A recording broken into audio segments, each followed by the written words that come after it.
Hello, bachcho. Let's read this question. So this question say a magnet is moved towards a coil first quickly, second slowly, then the induced EMF is option A is larger in case 1, option B is smaller in case 1, option C is equal to both the cases, option D is larger or smaller depending upon the radius of the coil. Okay, तो चलिए बच्चों अब हम इस question को start करते हैं। तो देखिए बच्चों इस क्वेश्चन का की कॉन्सेप्ट आप लिख सकते हैं। The key concept of this question is हमें बताना है कि यहाँ पर इंड्यूस्ड ईएमएफ पर आपका क्या फर्क पड़ेगा। Okay, the key concept of this question can be written as over induced EMF. क्या लिख सकते हैं यहाँ पर? Induced EMF is the key concept of this question. Okay, तो देखिए इंड्यूस ईएमएफ होता क्या है? इंड्यूस ईएमएफ का मतलब होता है कि जब भी आप क्या करते हैं, जब आप क्या करते हैं किसी आपको मैग्नेट में आप क्या कर रहे हैं किसी कॉइल को, ठीक है, एक कॉइल आपकी रखी हुई है, उस पर आप एक मैग्नेट को मूव करा रहे हैं। तो मैग्नेट के मूव कराने से क्या होगा, ये आपकी कॉइल है, this is your circular coil. ये आपकी क्या है, मान लीजिए सर्कुलर कॉइल है, और यहाँ पर आप क्या कर रहे हैं, मैग्नेट को इंट्रोड्यूस कर रहे हैं। This is the north pole of the magnet and this is the south pole of the magnet. तो मैग्नेट को अब हम जब कॉइल के पास में लेके आएंगे तो उससे क्या होगा, यहाँ पर इससे मैग्नेटिक फ्लक्स क्या होगा, चेंज होगा।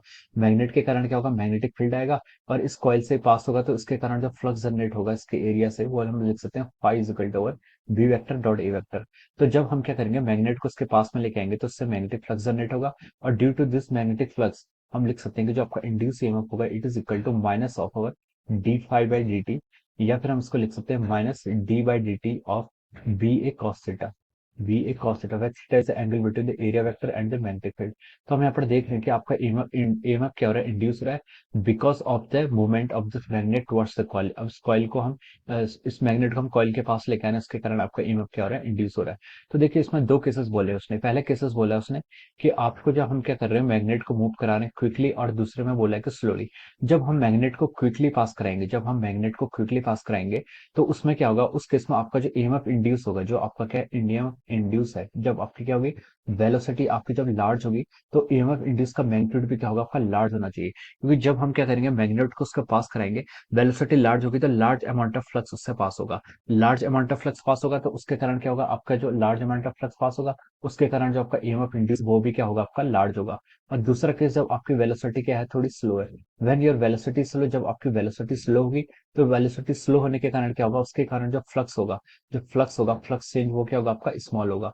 और वो स्मॉल होगा तो उसके कारण हम बोल सकते हैं आपका जो इंड्यूस ईएमएफ है, इंड्यूस ईएमएफ भी क्या होगा आपका लेस। इंड्यूस ईएमएफ क्या होगा, लेस इंड्यूस ईएमएफ जनरेट होगा।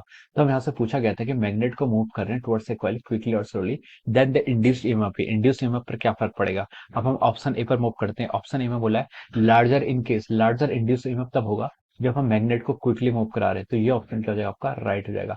ऑप्शन बी में बोला है कि स्मॉलर इन केस वन, ये आपका रॉन्ग हो जाएगा। ऑप्शन सी में बोला है कि equal in both the cases, तो ये भी आपका क्या हो जाएगा, रॉन्ग हो जाएगा। डी में बोला है कि लार्जर और smaller depending upon the radii of the coil. Okay, ये भी क्या आपका रॉन्ग हो जाएगा, क्योंकि यहाँ पर जो मैग्नेटिक फील्ड प्रोड्यूस है वो किसके कारण हो रहा है, due to the changing magnetic field. ठीक है, ठीक है, फ्लक्स जो जनरेट होता है, फ्लक्स कैसे कैसे चेंज हो सकता है, flux can be change by either by changing B और either by changing A.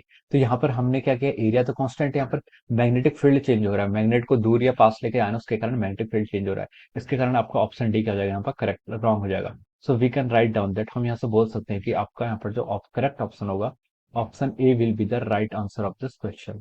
Option A is correct answer of this question. Okay, so option A will be the right answer of this question. So I hope you all understood this concept. All the best and thank you so much.